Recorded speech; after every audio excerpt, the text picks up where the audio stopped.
Bonjour à tous et bienvenue pour ce premier tuto Good Game Empire. Je vais essayer là de vous montrer comment on monte un commandant pet court, enfin comment on l'optimise au max. Le principe de base à savoir déjà, c'est que quand vous montez un commandant, vous pouvez plus ou moins choisir de monter un commandant polyvalent ou un commandant spécialisé. Plus il va être polyvalent, plus vous allez pouvoir l'utiliser dans de nombreuses situations, mais il sera moyen dans chacune de ces situations. Alors que plus un commandant sera spécialisé, plus il sera fort dans le domaine dans lequel il est spécialisé, mais il sera très faible dans les autres domaines. Euh, L'objectif ici, c'est d'avoir un commandant spécialisé pour les pets courts. C'est-à-dire que vous l'utiliserez par exemple pas pour des attaques normales, évidemment, il sera. L'idée étant que comme il n'y a pas beaucoup de bonus auxquels on va s'intéresser, on va pouvoir les optimiser au max pour les pets courts. Il y a seulement, dans le fait de monter un pet court, il y a seulement 4 bonus qui nous intéressent. Donc déjà, on va avoir le nombre de vierges dans la cour. Plus il y en a, mieux c'est, puisque c'est seulement là-dessus qu'on va se baser. Généralement, avec un pet court, on va la plupart du temps essayer de choper un flanc vide ou très peu défendu, en envoyant des loups ou quelques distances avec des mantelets. Enfin, bref. Le principal qui va venir attaquer dans la cour, ça va être les vierges qui vont popper par magie grâce à la relique. Et c'est surtout sur ça qu'on compte, sachant qu'en plus on compte sur les vierges à bouclier, ce sont des soldats de mêlée, donc on va seulement être intéressé par le bonus de mêlée. Là vous voyez que sur mon pet court, j'ai optimisé le bonus de mêlée au max, alors que la force des unités à distance, j'ai juste les 86 que je suis obligé d'avoir sur l'arme, mais que je ne cherche pas à monter. Alors, la force des unités à distance, on n'a pas à s'en inquiéter. Comme ça, on a plus de place pour essayer d'améliorer le reste. Donc déjà, vierge, mêlée. Deux bonus intéressants. Deux bonus qu'on doit optimiser au max. Ensuite, vous avez évidemment la force dans la cour. Alors, en assemblant vos pièces, vous devez aussi essayer d'avoir le maximum de force dans la cour en attaque. Là pour l'instant on est sur le bonus global, mais il y aura le bonus seigneur évidemment, avec les gemmes et le héros. Et ensuite, en bonus, pour ceux qui peuvent, ce qui est aussi utile, c'est sur l'arme le bonus de force de combat global. Vous voyez, force de combat en attaque, plus 14%. Ça, c'est un bonus qui est assez sympa. C'est pas indispensable pour ceux qui n'ont pas assez de pièces d'équipement à mettre là-dedans, mais c'est un bonus assez cool. Là, j'en ai notamment profité du fait que, comme vous voyez, j'ai une ligne de bonus vitesse de déplacement de l'armée, ce qui était assez embêtant pour moi pour monter mes coms PVP, parce que quand on essaie d'optimiser au max ces commandants, on essaie de faire en sorte que forcément que chaque ligne de bonus au maximum soit utile. Bon, là j'avais un très bon bonus de force de combat, mais la vitesse de déplacement qui ne me servait pas trop, donc j'ai préféré prioriser autre chose, et enfin pas mettre ça sur mes commandants PVP, PVP classique. Et en revanche, je lui ai trouvé une utilité en le mettant sur un pet court. Parce que comme il y a moins de bonus que j'essaie d'optimiser sur un pet court, j'ai pas besoin de beaucoup de bonus, euh, c'est pas très grave que j'ai une ligne qui sert à rien. Enfin, sert à rien, non, même pas d'ailleurs, parce que la vitesse de déplacement est toujours bonne à prendre. Comme souvent on envoie des pets courts avec des loups, c'est même utile au final. Enfin, je sais même pas si ça joue beaucoup, ça fait peut-être gagner quelques secondes. J'ai pas calculé, je vous avoue. Mais bon, ce sont quelques secondes de plus. Alors, où en étais-je bon, celui-là, il est déjà monté. Euh, je vous explique un petit peu pour les bonus utiles. Monter la cour, les vierges, la mêlée. Et en bonus, le bonus de force de combat. Maintenant, une fois que vous avez fait ça, là, bon, je vous en ai pris un sans les gemmes. Là, j'ai choisi mes équipements histoire d'avoir de la mêlée. Voilà, j'ai ma cour. Hop, j'ai mon bonus de force de combat en attaque, j'ai mes vierges. Du coup, évidemment, ne vous souciez pas. Là, vous voyez que j'ai les nombres limites d'unités à l'avant. Mais ça, c'est juste parce que c'était sur une de mes pièces. Mais vraiment, avant, distance, flanc, tout ça, vous vous en foutez. C'est des pets courts. Gaspillez pas des pièces trop bonnes pour ça. Au contraire, c'est justement une occasion de faire un commandant qui soit utile, avec des pièces dont vous n'avez pas forcément besoin ailleurs. Ça, c'est assez cool. Et ça va aussi pour les gemmes. j'en ai sélectionné quelques-unes. Là, par rapport aux gemmes, les seules choses dont on va avoir besoin, encore une fois, ça va être de la cour et de la mêlée.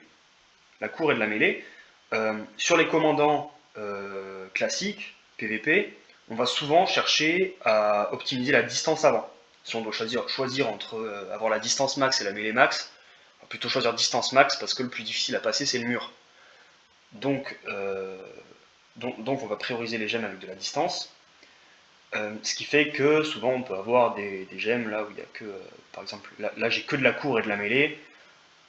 Mettre une gemme cour mêlée sur un com PVP classique, ça ne m'intéresse pas trop. Surtout s'il y a deux bonus qui servent à rien à côté en plus, gloire et protection du mur, franchement ça m'intéresse pas, je préfère avoir trois effets intéressants, voire 4 si possible, pour un commandant PVP classique. Là j'ai seulement 2 effets intéressants, ça va pas trop m'être utile. Du coup ce que je fais, c'est que là ces gemmes elles me sont très utiles pour les com pet court. Là, je le colle. Je dois essayer d'avoir... je vais enlever ça, ça me fera du ménage. Je vais essayer d'avoir... Il faut que j'essaie d'avoir le bonus de cours contre les seigneurs proche des 60%, voire l'atteindre, ce serait encore mieux. Et aussi d'avoir le bonus de force de mêlée. Voilà. Mêlée cours contre les seigneurs. On a fait le mêlée cours global, maintenant il nous faut le mêlée cours contre les seigneurs. J'ai présélectionné quelques gemmes avant pour gagner du temps. Mais du coup, voilà, utilisez autant que possible des gemmes. Monter les commandants pet court, c'est vraiment l'occasion d'utiliser des équipements que vous n'utilisez pas ailleurs, qui peuvent vous sembler inutiles, mais qui là peuvent être très utiles. Là, voilà, de la cour et de la mêlée seulement. Hop. Mêlée, je suis à 30%. Cour, 36%. Cour, mêlée, encore. Hop. Mêlée 46,5, cours 47. Alors, j'ai quelques pourcents à gratter en mêlée, mais ouais, je veux pas gaspiller de la mêlée pour rien non plus. Mais je crois que la mêlée, je suis déjà quasiment à 50%, du coup j'ai peut-être même pas besoin. Je vais en profiter pour essayer de dépenser une gemme sur laquelle il n'y a que de la cour et des bonus inintéressants après. Alors, est-ce que j'ai ça? Je dois avoir ça quand même. Faut toujours essayer d'optimiser pour essayer de ne pas gaspiller les gemmes les plus intéressantes et en même temps de rendre les gemmes qu'on pensait inutiles utiles. Ça permet, hop, alors avant, court, distance, non.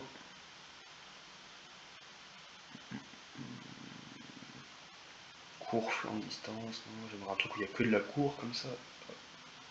C'est pas que de la cour, mais court, flanc, je pense pas que je m'en resservirai ailleurs sur un commandant sérieux. Du coup, ça fera l'affaire. Ça fera très bien l'affaire. Hop.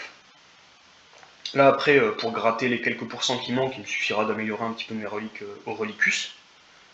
Il n'y a pas grand chose à gratter. Du coup, ça se fera très bien. En attendant, ma mêlée là, elle est au max. Là, elle est quasiment au max. La distance, on s'en fout toujours.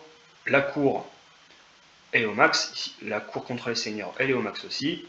Et j'ai mon petit bonus force de combat global qui est agréable.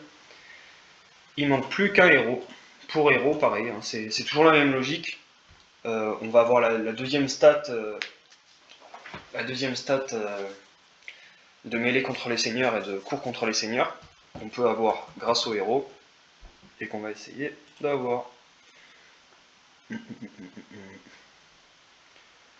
Si on peut idéalement avoir les deux, c'est bien. Alors, de la cour distance, on va avoir cour mêlée. Idéalement, cour mêlée. Cour mêlée. Et idéalement, si en plus, là vous voyez en bas de ce commandant, il y a marqué force en attaque pour les unités hydromel. C'est encore un petit plus à prendre. La priorité, c'est de trouver un héros avec court et mêlée. C'est le plus important. Si en plus vous avez un héros court mêlée et ce petit bonus force en attaque pour les unités hydromel, c'est très bien. Là par exemple, j'ai mêlée, cours et force en attaque pour les unités hydromel. Sachant que les Valkyries qui arrivent dans la cour basse, c'est des unités hydromel, bah, elles auront encore un petit bonus d'attaque. Et voilà, voilà, je crois que j'ai à peu près tout expliqué. C'est mon premier tuto GGE, ma première vidéo tout court, j'ai jamais fait de vidéo sur YouTube.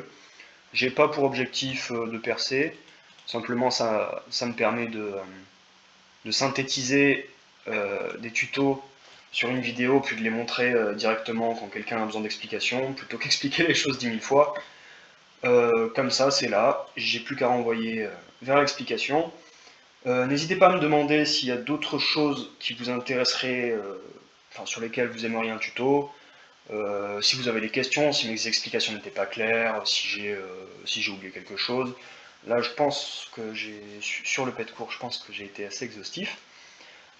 Écoutez, merci de m'avoir écouté, en espérant que ces conseils vous aient été utiles, et à la prochaine.